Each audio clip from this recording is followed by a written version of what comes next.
Hey, yo, it's me, Pops Van Marmalade, and you're watching the Comics-Related Madness Network. Uh-huh. So come get some. CromCon. Hey, we want to shout out to our sponsors, Daytona Beach Comic Con. If you are a fan of comic books, if you're a fan of comic book conventions, and if you like meeting comic book creators and getting comics and comic-related stuff, then you need to make your plans to attend Daytona Beach Comic Con. This year's show is September 9th and 10th. Silverline will be there, so you should make your plans to be there too. We'll see you there. If you like comics and find yourself in the Orlando, Florida area, doesn't everyone come to Orlando at some point in time to see the House of Mouse? But when you're here, you need to make it a point to visit Coliseum of Comics, especially the one on East Colonial Drive. They carry Silverline Comics, even a limited edition Coliseum of Comics version of our comics. So, when you go, be sure to ask for Silverline Comics and tell them we sent you. OCD stands for Orlando Collector Deviants. OCD, Steve and Trish, they're a family of geeks who promote geek things, particularly those around the Orlando, Florida area. They're big supporters of Silverline, and we think you should be supporters of theirs too. Go give them some love. If you are an independent comic book maker and you need to get your independent comics made, you need to look no further than Kablam Digital Printing. They print our books, and they do a bang-up job. They're not only trusted by Silverline, but many, many independent comic book makers. Head on over to kablam.com and see for yourself just how easy it is to have your comic printed by them. And tell them Silverline sent you. Hi, this is Tim TK, host of That Silverline Show on Tuesday. Join us at 11 p.m. Eastern, 8 p.m. Pacific every Tuesday night as we discuss pop culture and the joys of making comics. Hi, I'm Barb Kilber, co-host of Silverline's Wednesday Wham. Join us each Wednesday night as we discuss comics, literature, movies, and anything else that may catch our attention. I'm Roland Mann, and I host Silverline's Silver Sunday. Join me every Sunday at 8 p.m. Eastern as we make mine Silverline.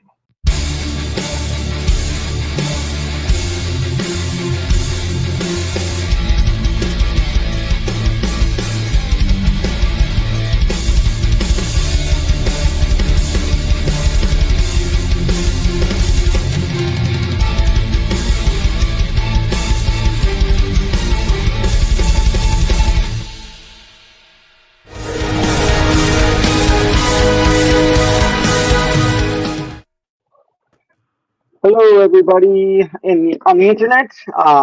We are That Silverline Show on Tuesday. I'm Jose Fuentes, and our host Tim is a little under the weather today, so we get to share the responsibilities. Me, Ron Fortier, and David Rios. Say hi, everybody. Howdy. How you doing?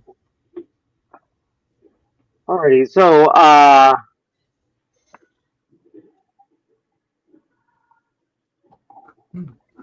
So today the topic is thankful for comics, and we are going to be launching the crowdfund for Beyond the Stars #4. Did I get the number right? Yes, you did. Totally. Well, I always get confused on the numbers because we'll crowdfund, and then we'll also have the option to catch up on the books. I'm like, oh wait, was that 3, 4? I'm glad I got it right. There we go. Thank you, Tim. So, Ron, you'll tell us a little bit about the book.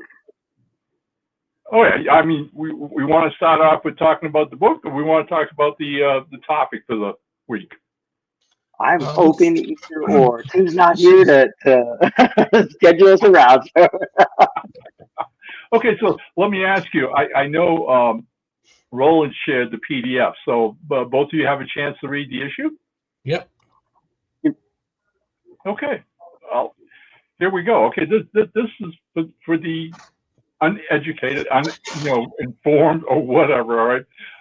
Beyond the Stars is a 6-issue miniseries. It's a science fiction miniseries, and basically deals with an intergalactic problem that threatens the empire of mankind out in the universe. And that empire basically falls back on a group of science warriors and gives them the task of discovering what this threat is, how to nullify it, and how to save the Empire. And that's the basic gist of what the series is about.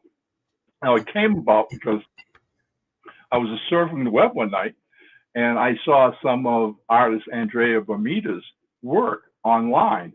Andrea had posted like a 4-page sequence featuring some of these characters who appear in the series, but there wasn't any captions, and there wasn't any dialogue whatsoever.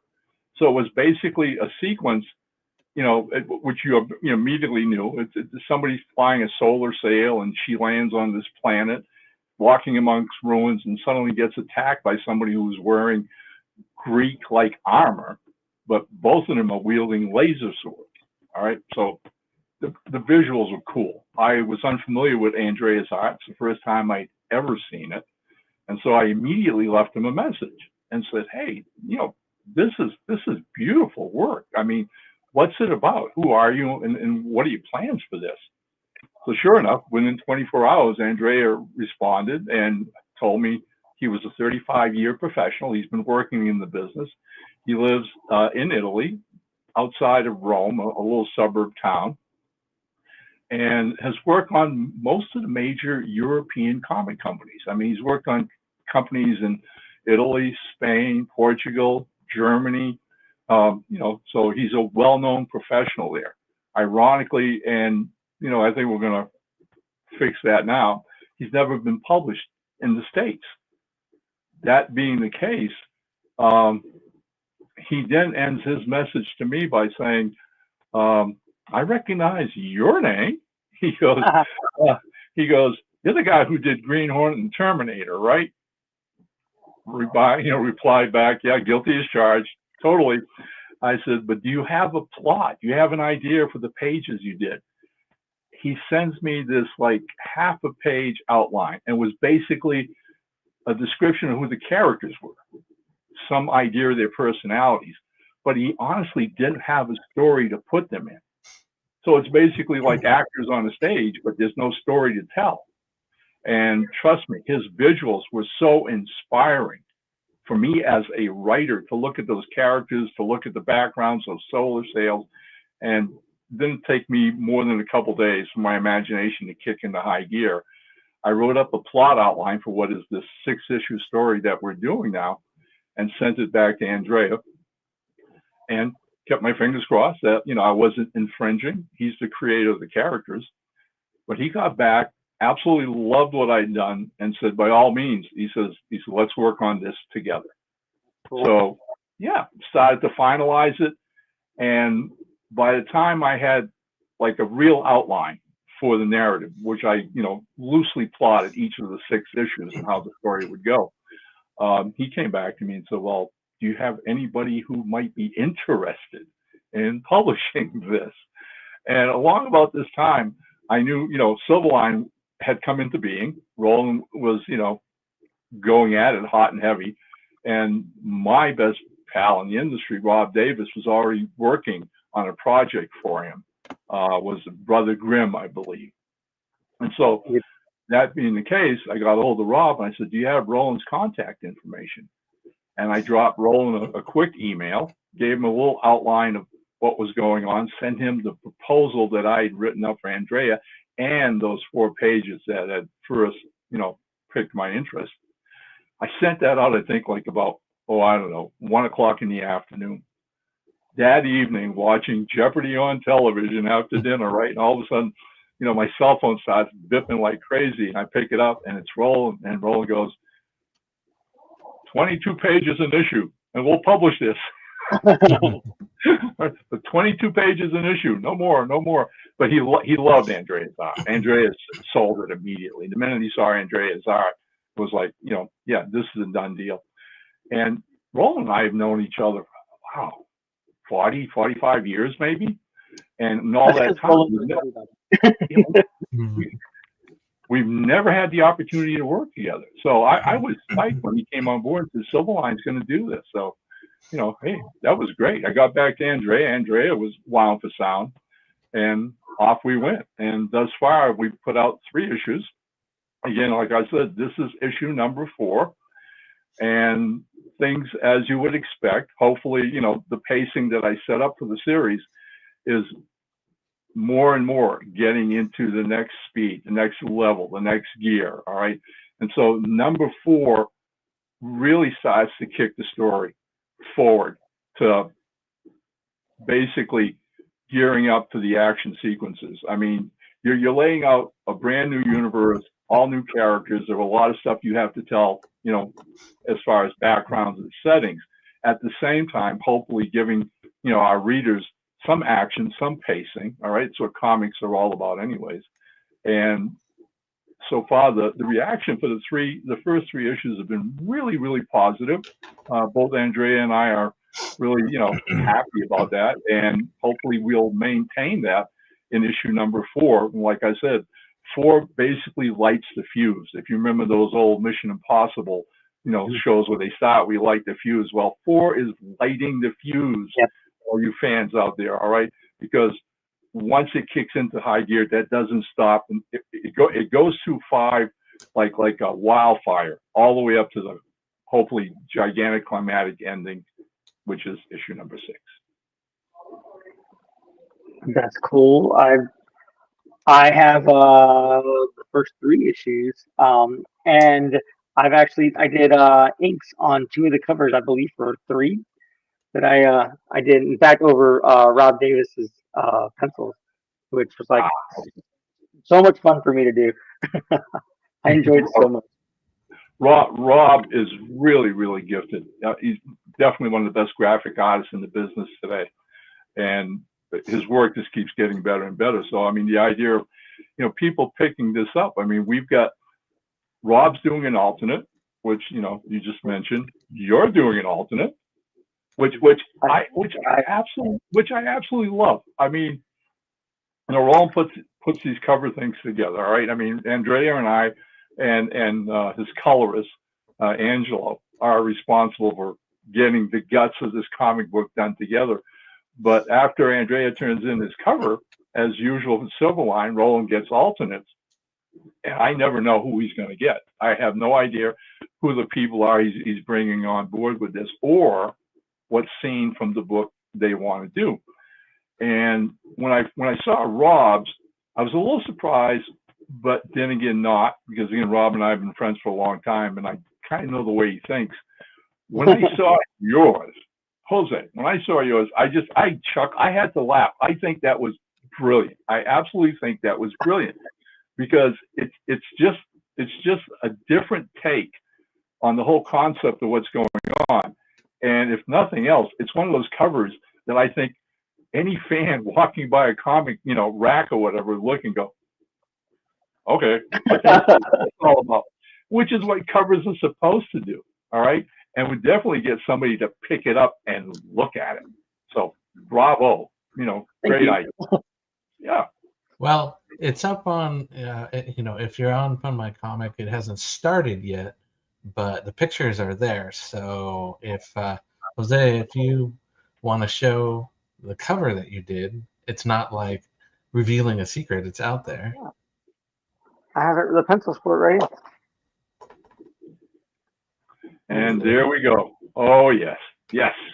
Oh, yeah. I love it. I absolutely love it. Awesome work. Yep. And that will be like one of the rewards you can get in the crowdfund as well. Right. But yeah, that was fun. It was interesting to do. And I did get feedback. Not only did you email me back, but Andrea emailed me back as well. So, oh, cool. Yeah, he's really a good guy. Definitely been fun working with him, and he's juggling this because he's doing, like, I don't know, 2 or 3 other projects with other, as I said, other European companies. All right, but he's got a real sincere vested interest in Beyond the Stars, because, you know, now he can say, hey, I'm an American comic book, you know, artist, and he is. And, you know, hey, so what, officially at the end of this episode, the crowdfunding campaign is launched, right? It's actually at the middle of it, about 15 minutes from now. Hot dog. All right. Terrific. time to get out there and start beating the drums. Lost info. The book is called Beyond the Stars, and it's issue number 4 that will be launching live real soon at Fund My Comic, fundmycomic.com, and we have a link. If Tim will put it in the chat when he gets a moment. That Tim is the man behind the curtain today. Like, he is pulling all the switches, hitting all the bells. He's Oz. That's right. The great and powerful Tim. And some of the options there also include, if you missed the first issues, there's some tiers in there that include, Beyond the Stars 1, 2, and 3 as well. So yeah, thanks for mentioning that, Dave. Definitely. All right, because obviously, we're selling 4 here, and the last thing we need is for anybody sitting there to be interested and say, "Oh, rats! I missed issues 1 and 3." No, you didn't. No, you didn't. If you sign on, you can, as Tim just said, you can get the back issues as well and get the entire story as it comes out. And trust me, welcome aboard. The more the merrier. All right. And yeah, so I'm excited for it. Like I said, I read the book. I have issue 1 through 3, and read through what I was given from rolling for 4, and just honestly just amazed by Andrea's art. And it, like, even going, if there weren't any words on it, like, obviously the words help propel the story, right? But just looking at Andrea's art, it's just it's worth backing the book. It's worth picking up the back issues if you don't have them. It's just a beautiful story. Well, I mean, his sense of composition is so unique and original to him. One of the things that I learned over the years as a comic writer, writing scripts, all right, is I never ever, unless it's something rare and crucial to the story, right, discuss points of view for panels and pages. All right, that to me is the artist is the visual storyteller. So my scripts are pretty much, this is what has to happen in the panel. These are the characters. This is dialogue, and that's what I give to my artist. So there have been pages in the first 3 issues and in issue number 4 as well that Andrea has sent me, right? And honestly, the points of view are so beautiful, all right? And the last things in the world I would have given any thought to. But he just does it instinctively. And it helps so much with the flow of the story, of the panels from page to page to page. And again, being a professional as he is, and then, that many decades in the business, all right, he knows what that's all about. So that when you see his pages, I mean, your eye just follows right along beautifully, all right? And every one of his panels to me is gorgeous. It's absolutely fantastic work. Well, I can say I also, like Jose, I have the first 3 issues, and I was also kind of lucky enough to be one of the proofreaders on issue 3. So I still have that digital, easily accessible. So when they sent me issue 4, I went through and I went back on reread 3, read 4, and really enjoyed it.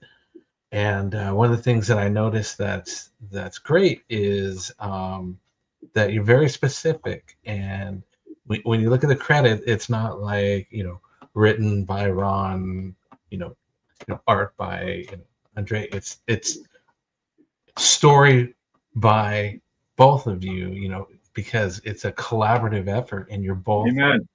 Both, putting the story out, and then he's got the art on it, and then you've got the script, but the story is by both of you, and calling that out, I think is great, because as you've been saying, a lot of the visuals and a lot of things are driving the story, and it's great to see that collaboration come through.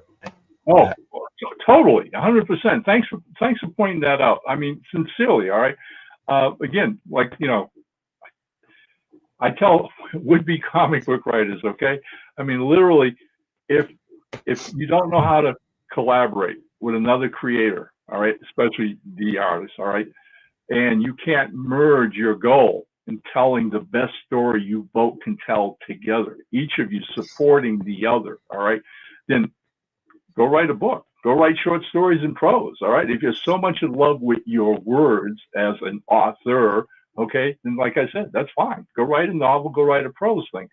But if you're going to get into graphics, then you have to understand that the visual storyteller, your artist, is perhaps the prime. I consider artists a primary storyteller. I really do, all right? And we writers are lucky enough to get into that ride, all right? By giving them a story that they can build these imaginative worlds from. All right, so yeah, it's always a team up. And I want to say another thing about issue number 4, which I don't think is giving away anything at all, but it was a really fun aspect of 4. And this goes back to when we launched issue number 1, when we were coming up, trying to come up with ideas for tiers and bonuses and whatever to help people on board to support issue 1. One of the things that we all talked about, Roland and Andrea and myself, was that, okay, look, this is what we're going to do. We're going to offer 2 spots for supporters that we will literally put them in the story. Nice. All right. Okay. So as it turns out, we did that. We sold those 2. One to a young man and another to a young lady, right? Well, considering where I was at writing the scripts and how I could bring in other characters, I worked it out and said, well, I can't do that story-wise until issue number 4. This is issue number 4, okay? And both of them are in this story, and I mean not just in the background, all right? Both of them are classic characters with speaking parts in this, and they're both in 2 or 3 pages, at least 3 pages each. So there you go. That is awesome. I also want to call out that, in addition to both Ron and Andrea, we've covered, we have Silverline Jose Fuentes doing the cover. We have Barb doing the inks.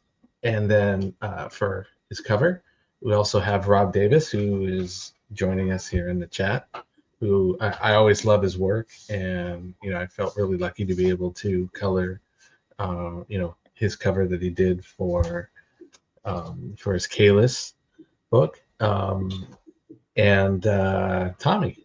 And then last but not least, we also have Mr. Mike W. Belcher from the Sundays feed doing the lettering on this. So definitely is a huge Silverline thing. And that is something that Roland, have to give credit to Roland for, building a good team and, right. Totally, 100%. So yep. I was just talking to Mike this morning. Mike and I have become really good friends as of a couple of years ago. Rob and I, he got Rob and I to Pikeville, Kentucky for the Pikeville Toy and Comic Show one year, and we had a blast. It was a lot of fun. And Mike's the salt of the earth, so we talk all the time. And I think his lettering is second to none. I think it's exceptional. All right, and I think it's one of the most. I think of all the parts of a comic book team, I think it's the most underrated. I don't think the average fan understands how important good lettering is, because it's one of those things where you shouldn't take notice of it.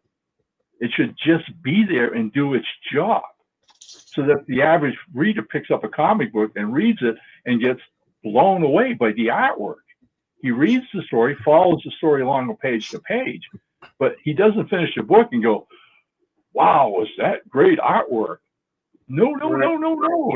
It's like, I liken it to like a score when you're watching a movie, the music score that subtly enhances what's happening, in front of you, the scene, whether it's something beautiful, poignant, or it's action and adventure. The music enhances that, but it shouldn't stick out. It shouldn't interrupt your appreciation of the scene, what the actors are doing, what the action is. All right. So it's that little underrated gem that makes it work. And for comics, come on, you have a script that's so many pages of typed words, but then you have this beautiful artwork, which is just that beautiful artwork. It's the letterer, all right, he or she who sits down and suddenly there's that comic book, there's that magic, all right, that all of us love. Under the score of the book as you build the crescendo. Yeah, totally. Which is probably a good place to segue into our topic, guys, about thankful for comics. I mean, I don't know about the two of you, but look, comics taught me how to read. All right. I mean, my dad gave me my first comic when I was 5 years old, and it was all about the pictures. It was all about looking at the pictures. And to this day, people think I'm pulling their legs, but the first comic book my dad ever gave me was a Kid Colt Outlaw. Nice. I remember it. I remember that guy with that pinto vest and the red shirt and the jeans, right? Kid Colt Outlaw, right? Couldn't read it, but I could follow the pictures, to the point where once a week, Dad would run errands, on the weekends when he wasn't working, and he'd come home and he'd always bring me a comic book. To the point where eventually I'm 6 years old, 7, and I'm driving my mother crazy because I want to know what's in the word balloons. I want to know what the captions mean. And slowly, they started teaching me how to read. She showed me how to use a dictionary. And when there was a word in a comic book that gave me fits, I grabbed the dictionary, learned how to say it, learned how to read it. That unlocked all those doors. And that's one of the reasons I love comics so much, and I owe them so much. What about you guys?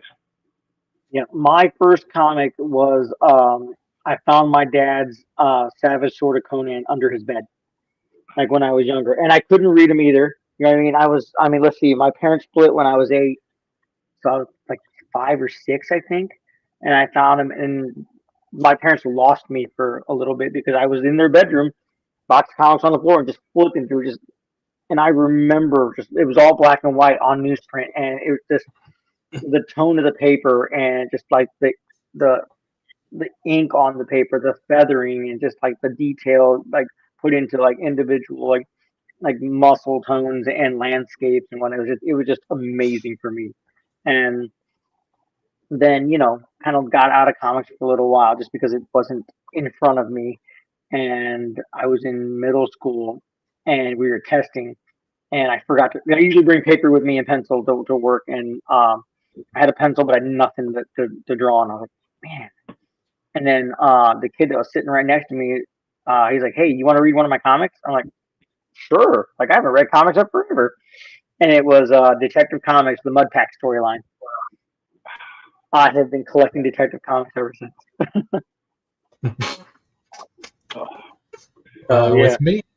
With me, it was actually quite a bit later. I mean, I want to say it was probably my 20s before. I had always had, I grew up a child in the 80s and stuff, so I was huge into the Robotech, the Transformers, the G.I. Joes, and all that stuff.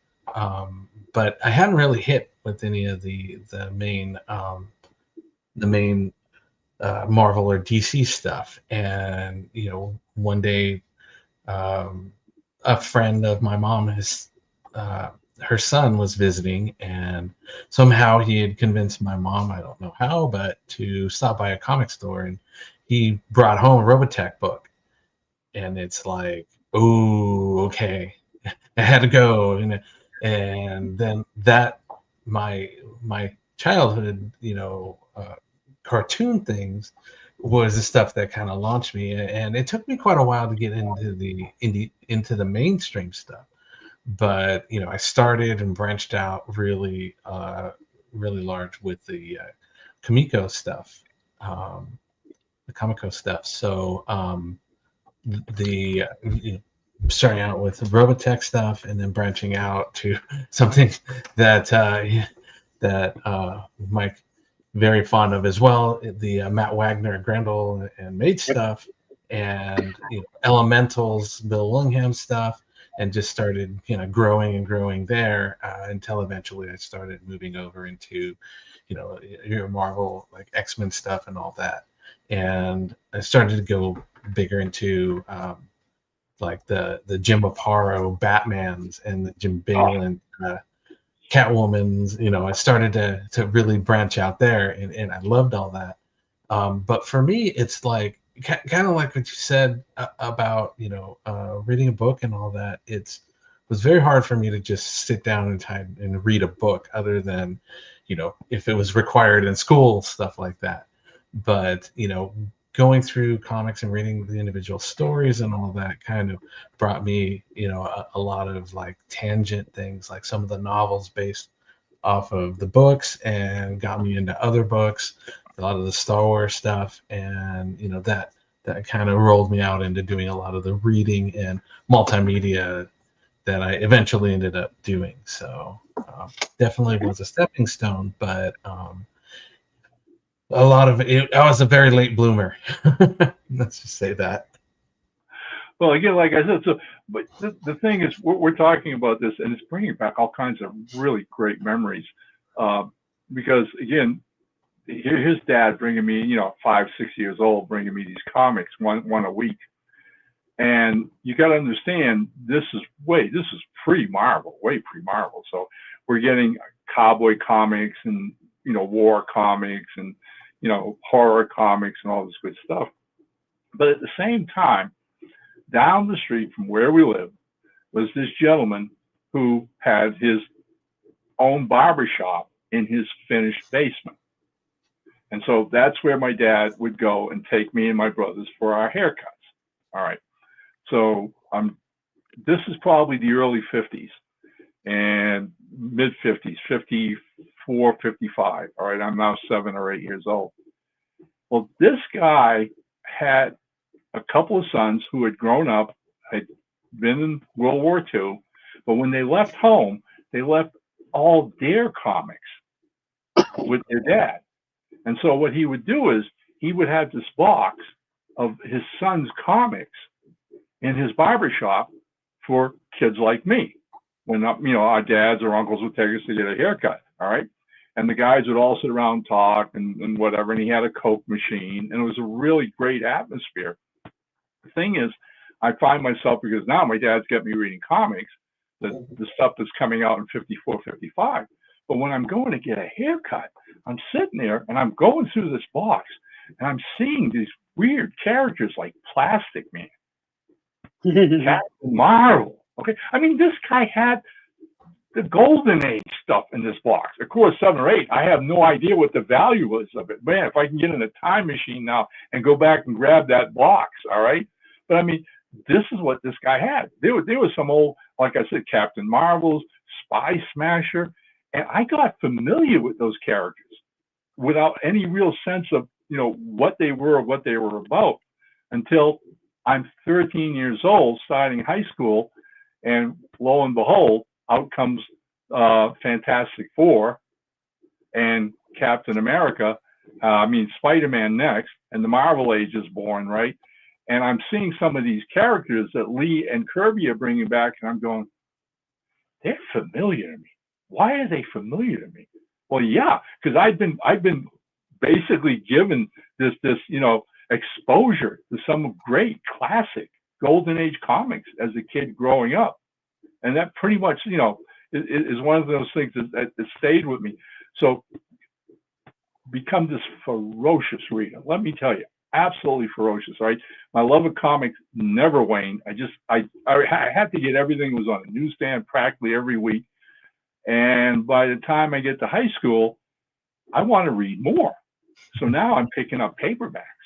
I'm reading paperback mystery novels, all right?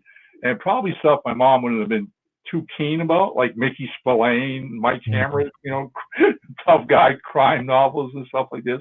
And science fiction, I discovered Edgar Rice Burroughs, all the Tarzan books and paperback, John Carter of Mars, all this stuff. Now I'm into science fiction like you can't believe, all right? Get this, 14 going on 15, the start of my sophomore year, we get to class, that's September, and the teacher says, the English teacher says, we'd like you guys to go home tonight and write a list of all the books you've read. Okay? And because we want to have some sense of where you're at as far as comprehension, what you've already read on your own. Never mind, what we're going to teach you in English sophomore year, junior year, and all this good stuff. Okay. I'm like, you got to be kidding. I go home and I go up to the attic, which was my sanctum sanctorum. That was my hideaway, where I'd go with my comics and my paperbacks, right? And I go up there with a notebook and a pen. And I've got boxes, and I'm not kidding, of paperbacks. And I start taking them out and writing the titles and the names, right? I go back the next day, and I give the teacher the staple, like, I don't know, 10, 15 pages. And she looks at me and she goes, how did you on this? I said, 300. She about dropped out of her chair.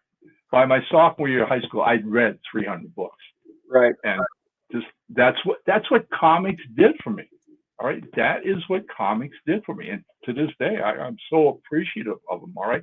It was like you got this instinctive knowledge of what storytelling is all about. So, I mean, you think I had a problem with English in high school? Give me a break. I mean, the minute they start teaching you about narrative, well, every story has a beginning, a middle, and an end. This is the subject. This is pacing. This is plotting.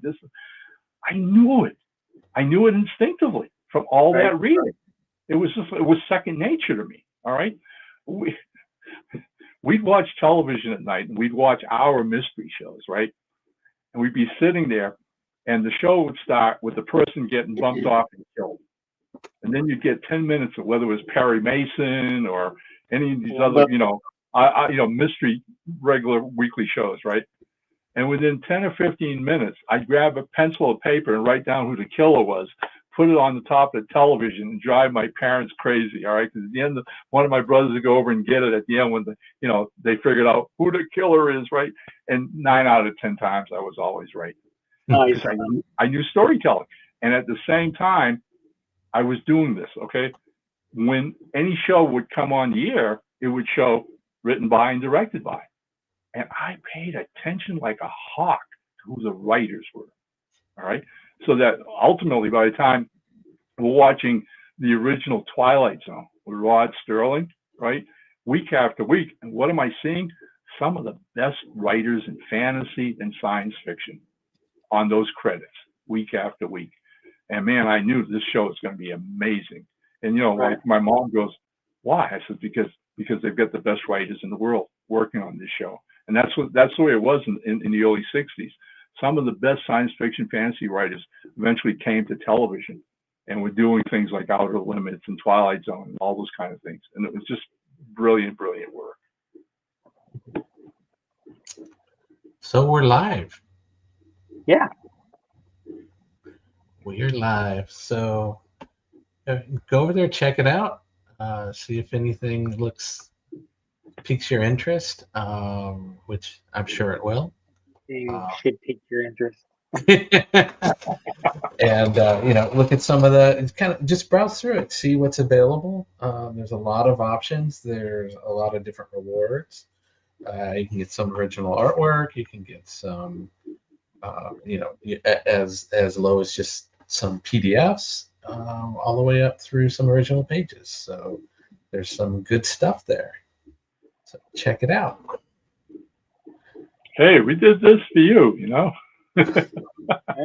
That's what this is about. I mean, here, us writer creator guys, all right, artists and whatever. We do this because we love doing it, but we don't just do it for ourselves. All of you watching this show and all of you who supported the first 3 issues cannot thank you enough, sincerely. I mean that, bottom of my heart.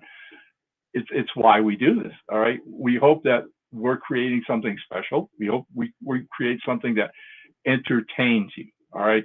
I mean, look, the country today is in a roller coaster ride. All right. And we all know that. All right. And there's so few things, I think, that we stop and take a breadth and say, hey, I like this. This is fun. This is fun. All right.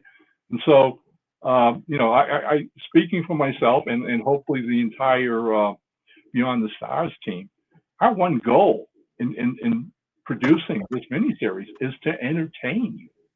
All right. To give you this phenomenal story. All right. With these amazing characters. And hopefully, at its heart, it's the most primal tale told since the caveman gathered around the fire. It's good versus evil. But with that also comes sacrifice. And there's a lot of, personal human drama throughout this entire series. And you're going to see people who are brave, and you're going to see people who are not so brave. All right. And watch what happens when they get caught up in this challenge that's maybe beyond what they think they can do until they meet the challenge, until they find themselves having to dig deeper into themselves. And, hey, every comic book writer, every comic book artist sees the world around them, absorbs it, and then filters it out in the stories they tell. And it's our way of putting, that interpretation on it.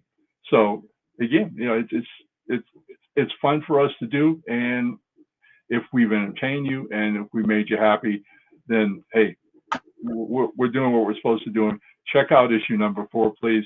I know personally I'll probably drive you crazy for the next 10, 20 days. But you know what? It's something I believe in with all my heart and soul. I think it's a great series. I think Andrea Bermudez is one of the finest artists in the graphic world today. And I want a whole lot more people to become aware of his work and to celebrate. So I have a question for you. Who came? I know you mentioned some things about background stories, but there's a lot of interesting names like the G2 and Natel and all that stuff. Who came up with the naming on that? Was it you? Andrea had the basic names for the character for the primary characters. I have to tell you. So the basic science warriors that he created were Cal. That's the female chief science warrior. Okay, and Ermet was her ex-husband. Natal is the space smuggler pirate who ends up being their pilot on the team. And Team is another science warrior. He's the quiet, shy guy who doesn't even want to be on this mission. And Isbret is the female cyborg. Okay. Those were the characters that Andrea had created. Now, in looking at them, all right, and this was his idea of what science fiction names are. I found myself, tongue-tied, tongue-twisted, trying to say half of them, initially when I first saw the sketches of the characters themselves. But I have to tell you, he had one character there, and I forget what his original name for the character was, but in looking at it and working out my concept of a narration of a story that they could all work together in, that it would be their world, I realized that I needed another character, and so I created the archaeologist who studies alien culture, and that's Yonel Travain. And then the remaining science warrior that he'd come up with, I suggested to him to take that character and make that the alien who appears in the first 3 issues. In fact, the first issue, within the first couple of pages, turn that into an alien, and I explained why we needed that and how it tied in to what the narrative would be. And Andrea was on board, right from the start. But as the stories continue, as issue 2 and issue 3, it was going back again to, okay, got to come up with science fiction-y names because Andrea likes science fiction-y names. I think the only 2 names that sound halfway that you've heard before are Nirvana and Haven. Everything else is in Andrea's ballpark. Okay, it's got to have that twist. Hey, I grew up reading that kind of science fiction in the 60s. So I knew where he was coming from. And hey, it's what you want to do. That's what we'll do. It's like you almost, like with Jingtu, you're like, did you open the Klingon dictionary and go Jingtu? Or something? It sounds like that. It really does. It does. I mean, I try to say those things aloud, and like I said, half the time I give up. Okay, I'll just write them. Okay, it's a lot easier to just write this and move along. Mm-hmm. Nice.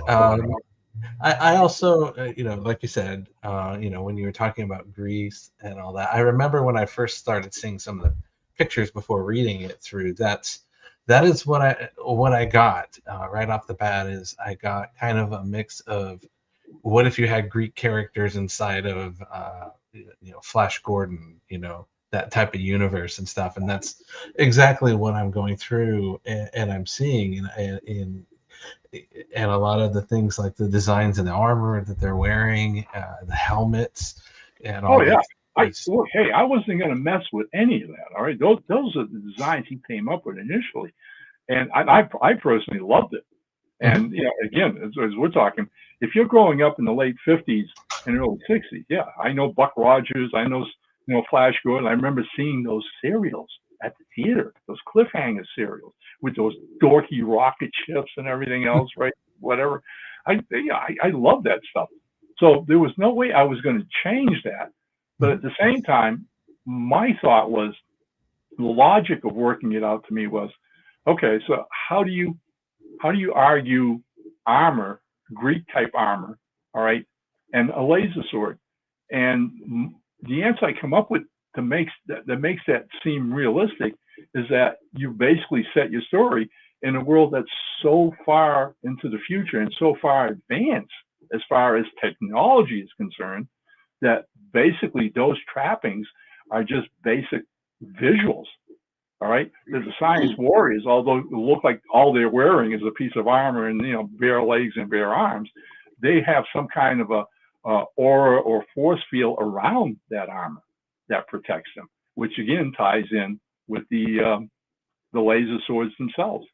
And so it's the old Robin Heinlein thing about when science gets that sophisticated, it's almost magic. Right. Awesome. Right. And for that, again, following back, for that, I knew immediately we were going to need a challenge, a villain, if you will, all right, a contest, all right, that would threaten that kind of super science. And so that was the concept behind the Black Cloud, something that hadn't ever been seen before by mankind and literally absorbs any kind of energy they throw at it. And it's literally going through. I mean, the fans and some people are going to go, oh, well, he's doing Galacticus and this and that and whatever, right? But at its heart and core, any kind of science fiction dealing with that kind of, world-destroying nemesis is going to fall back on those iconic threads, all right? And like I said, I'm really playing off the concept of good versus evil. So I wanted the biggest evil we can imagine. And that's this Black Cloud. It's just pure evil, right from the without form. Right. No conscience, no mercy, no nothing. It just devours everything in its path, regardless. Oh God. And it's unique too because you look at the protagonist and you see all this technology, all of this advancement and everything, and then on the flip side, the antagonist is there's no technology, there's no anything. It's right. Just that. So yeah, right. And so and again, no spoilers there, but the tease, hopefully for our readers, all right, who've enjoyed 1 to 3 and will follow along with 4 here, is how do they win? And hey, I spent at least a week wrestling with that whole concept of how I was going to write this, and how do you win against an enemy that can't be defeated? All right, and I think the solution that I came up with, I think and when I explained it to Andrea, he immediately understood where I was coming from, what I was doing, and there is a solution to this. There, in my own thoughts and philosophy on what life is, what the universe is all about, what creation's all about, what you and I are, all doing here and whatever. I have my beliefs about that, and happily Andrea agreed that we could do that. We could use that kind of philosophy in an action adventure science fiction saga. Multi-layers, people, multi-layers. Mm-hmm. Yeah, I am excited for this book to come out. Like I said, we got to read it, little advanced copy and whatnot, which I would say as a comic book creator, it's pretty nice to know things a little bit in advance before they come out to everybody. That's always fun.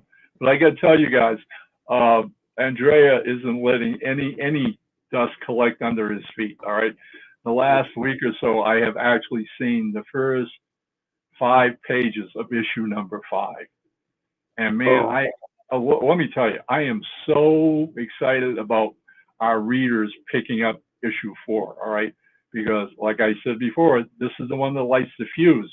And what he is going to be doing for issue 5 is going to blow people away. All right, this 4 gives you a little tease, a little hint of it, but man, he's revving it up big time. I'm psyched to see it all finished. To see 5, and then that cataclysmic issue number 6, where it all wraps up. You gotta appreciate like the love and it's just excitement. When a creator just like is absolutely, you know what I mean, behind the project he's working on. I'm not saying that most creators aren't, but man, when there's passion there, when there's love for that book that you're working on, you know what I mean, just you really do just pour your heart and soul into it. And I feel that's how Andrea's done for for the pages of the books that I have so far. And I felt that way when I read 4. Like just I can't I can't talk about it. I don't want to give anything away, but man, he gives 150%. There's no ifs about this, okay? And you know what? Let's tie this all up together. I mean, these themes, all right?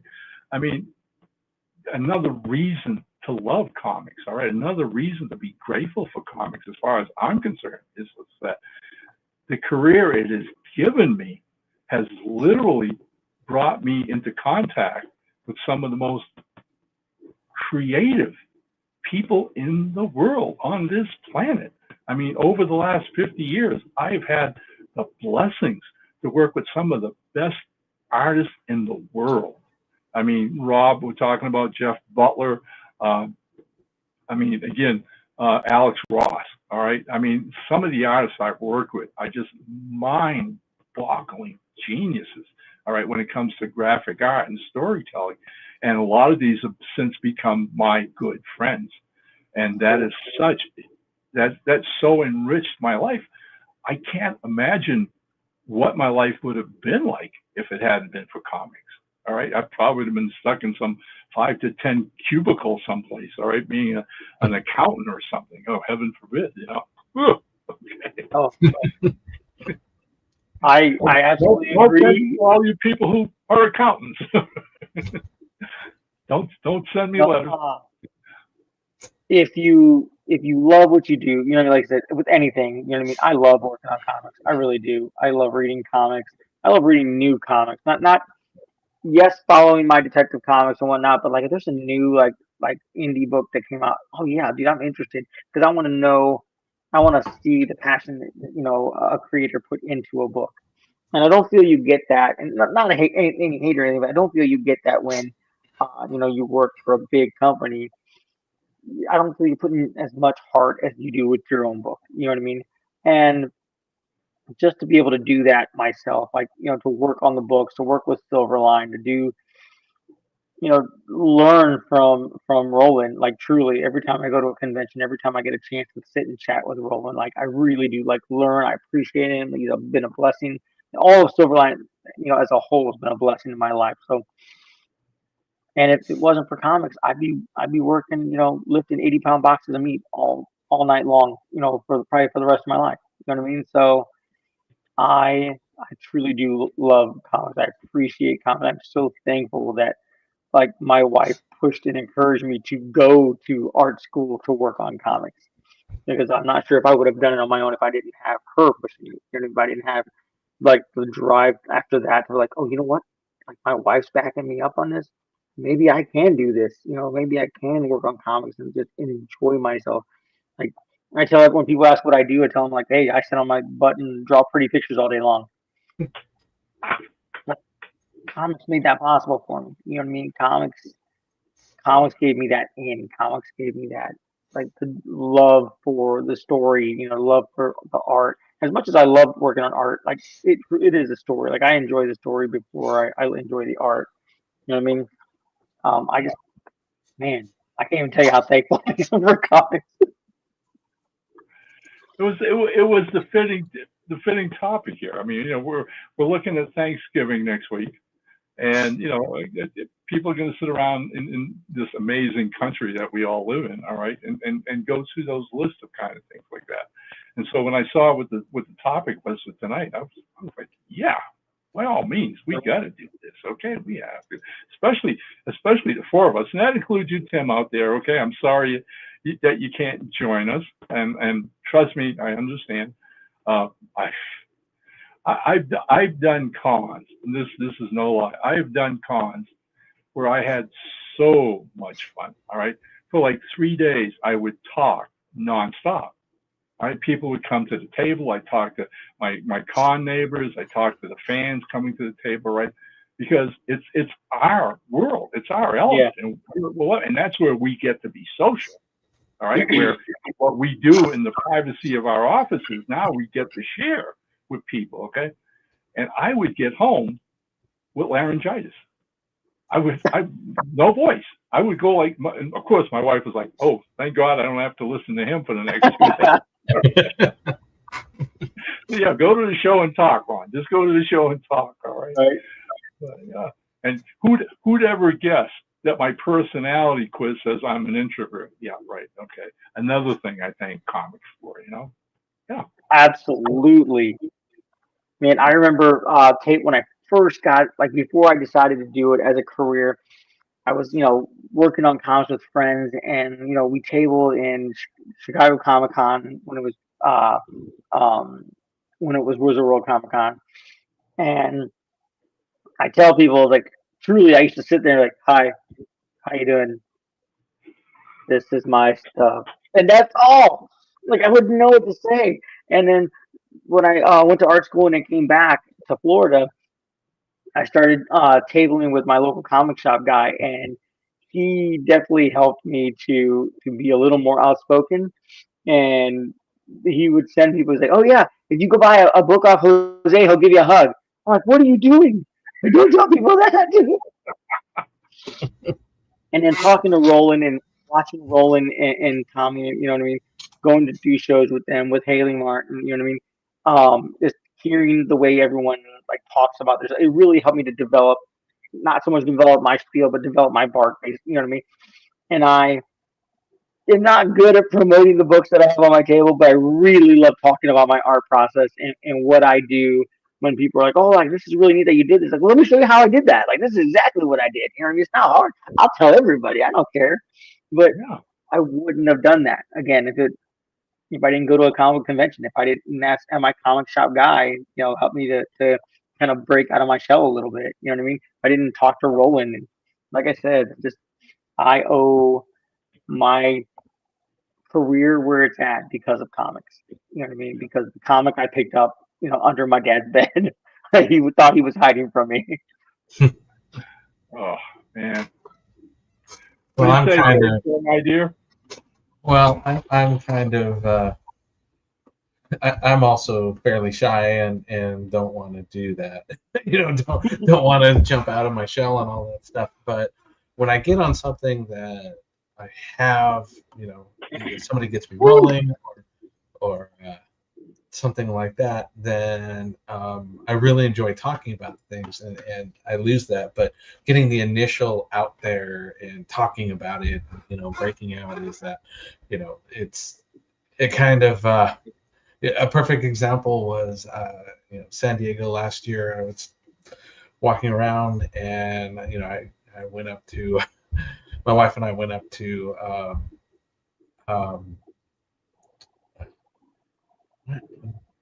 completely blanking right now, Michael Golden, and I just couldn't. I had a hard time just breaking the ice or even saying anything. And then my wife's much more of an extrovert on that, and she starts talking to him, and then the next thing you know, I'm in a great conversation with Mike Golden, and just about different things, and the cover that he was doing, stuff like that. It was just great, and so for me, it's hard to get the initial ball rolling, but once that happens, I'm a lot better. But another thing, kind of tying back to the theme of the show, is that I'm real grateful about comics was when in learning to do the things that I did, it really caused me to break things down and visually look at things, and open up to different styles and seeing how things are done and how I would break them down. Because I was very rough. It was like, when I started at Malibu originally, it was I kind of duplicated like a similar coloring style for a Max book that was in there, and it was nowhere near anything that I do now. It's just and just going through and learning things, and learning about with the doing the inking before the coloring stuff, but learning about the line weights and the light. I had been taking some art classes and stuff, so I knew about light theory and stuff like that. But going through and applying that and getting in with a group of peers that we were all sitting there in these darkened rooms, lights dimmed in front of the computer, throwing coloring, and seeing stuff that they did and applying stuff that I did and all that, and just learning a lot of that stuff really caused me to really view what I'm seeing, a lot of the images and all that, and not to go back, or to go back and kind of tie back to that. When I have issue 4, Beyond the Stars, up on my other screen here, and I'm looking through, and I'm looking at the contrast, and it's a lot of stuff that I pick up, like there's a panel that's got the characters, and it's very much a washed out coloring, light pastel colored thing, and then right next to it is a scene with a nova with striking sharp colors and things like that, and learning the things that I did and going through this allows me to not only see that, but appreciate the contrast and where you would apply this or where you'd apply that to the work that you're doing. I'm one of those people that's is a 8 to 5 plus desk day job thing. So my art stuff is after 5 or after 6 or whatever. So kind of the of both worlds, but I do appreciate that, and being able to go through and play around with that and see the visuals, even through movies and advertisements and things like that. I can, because of the things I've experienced in comics, it's caused me to really start to digest and see what I'm seeing around, in life. Right. I mean, what do you call it? I mean, it's like on the job training, right, Dave? I mean, we're always learning, always. All right, and hopefully we have that little bit of wisdom to know that. All right. I mean, I never want to ever wake up one morning and have the hubris to say, well, gee, I know everything there is to know about writing comics. Bull crap. All right, it's never going to happen. I mean, I learn every day. All right, never mind just writing myself, but the other comics I read, the other writers I read. All right, and I try to keep myself open to see what they're doing. All right, how they're doing it. All right, and what can I do better. Right. I mean, I look at a lot of stuff that I wrote 10 years ago, 20 years ago, 30 years ago, right?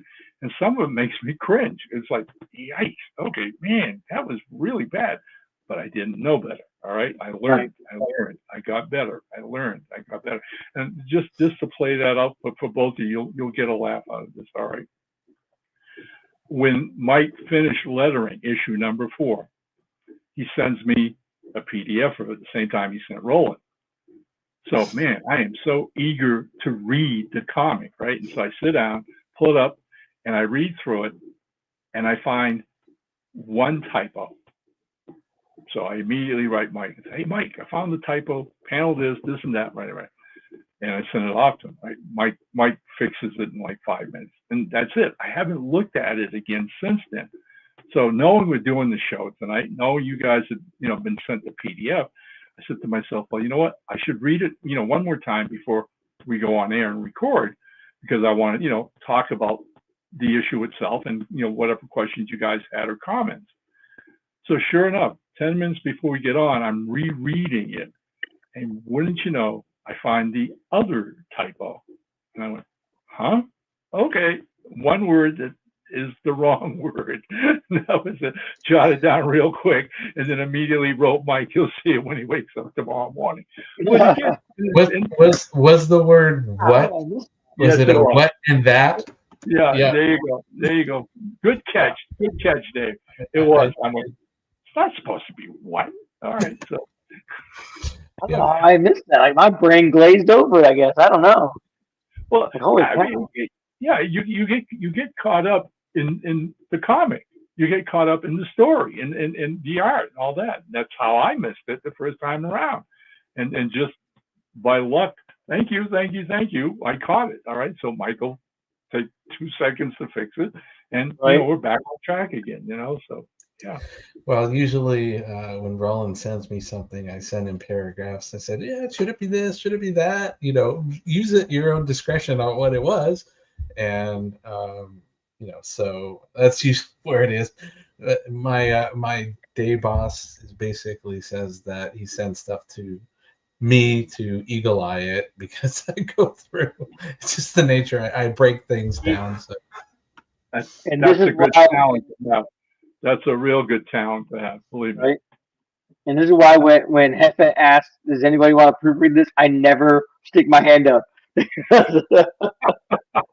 Well, see, I stick my hand out for the reason of, yes, I like to help, but it's also, hey, I can read something new. This is something that, sure, I'll experience something new. Let's do this.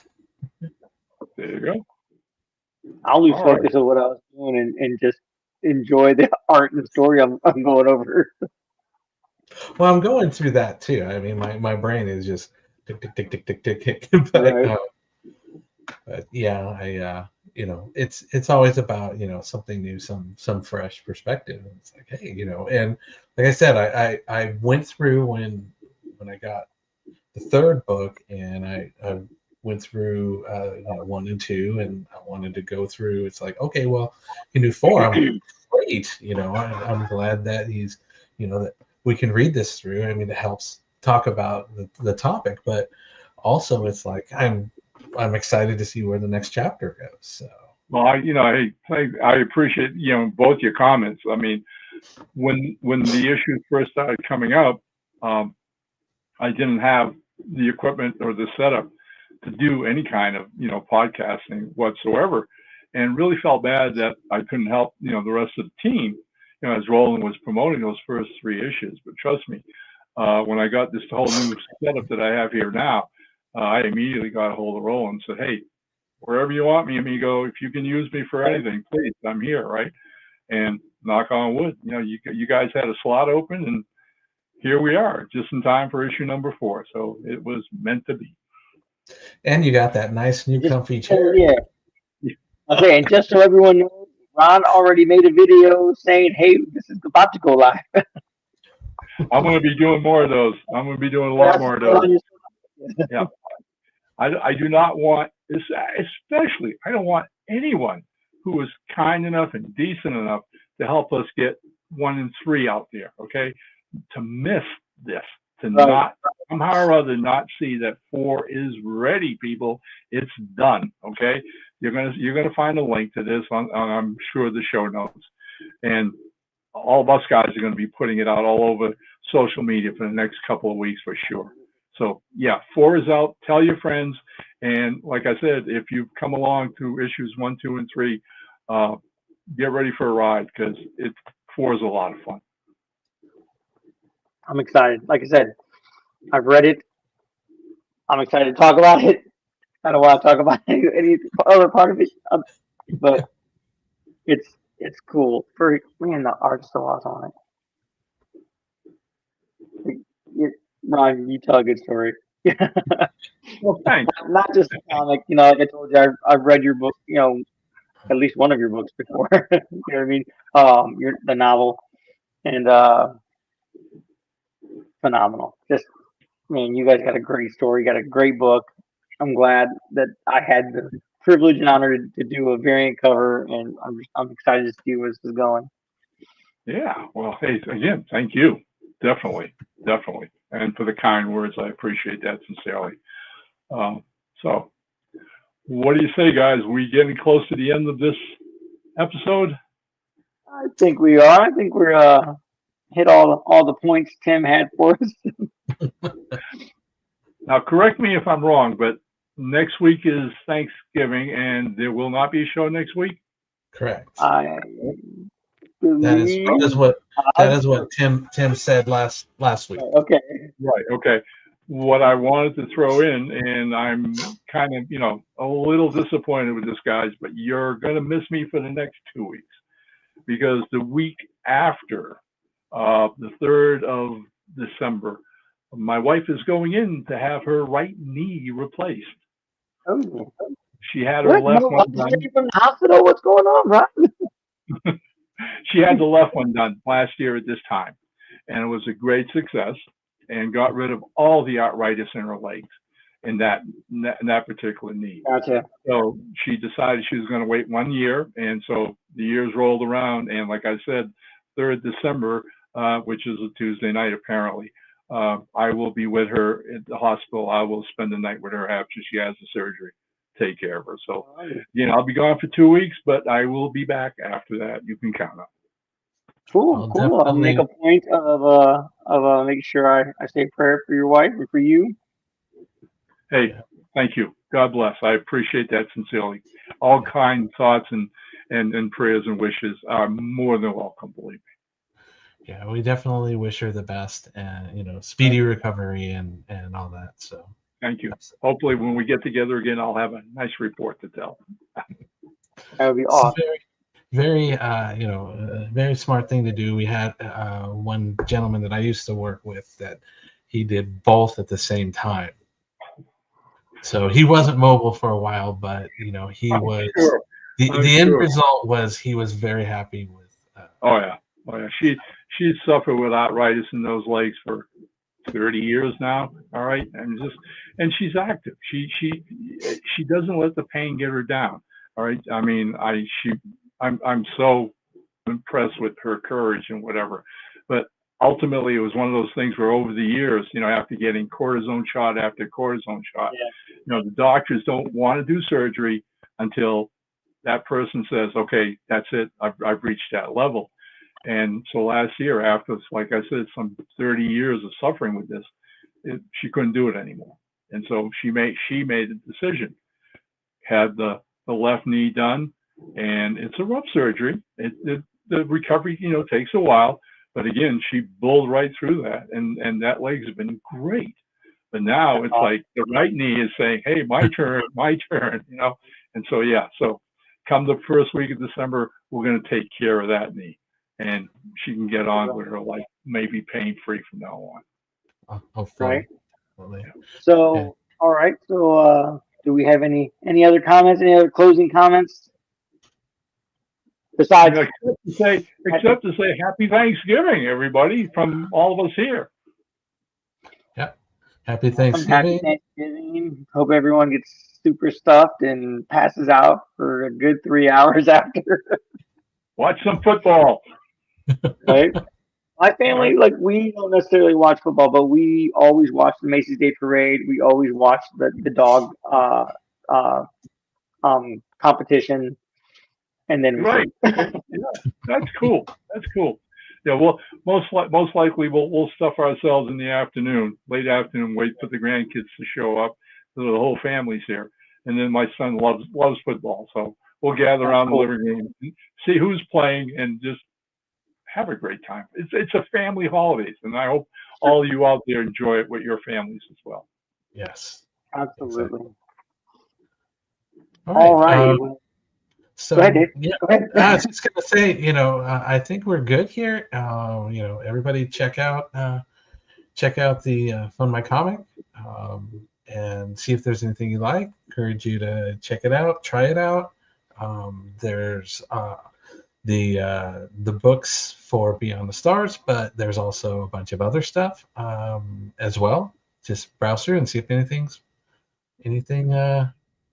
kind of hits a spot. Says, hey, I need to check that out.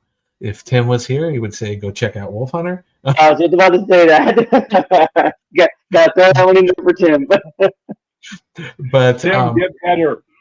Yeah, but otherwise, I think we had a great show, and I appreciate everything. We will miss you not next week, but the week after. We will miss you next week as well. But for the 2 shows, we will miss you, and everyone enjoy their Thanksgiving. So. All right. And also, don't forget to catch our Wednesday stream. It's 8:00 Eastern. We have a Sunday stream as well at 8:00 as well, and then come back and join us in 2 weeks. Good. And what's that tagline we all say? Always say, "Make mine Silverline." Hey, I'm G-Rod. Make mine Silverline. You heard me.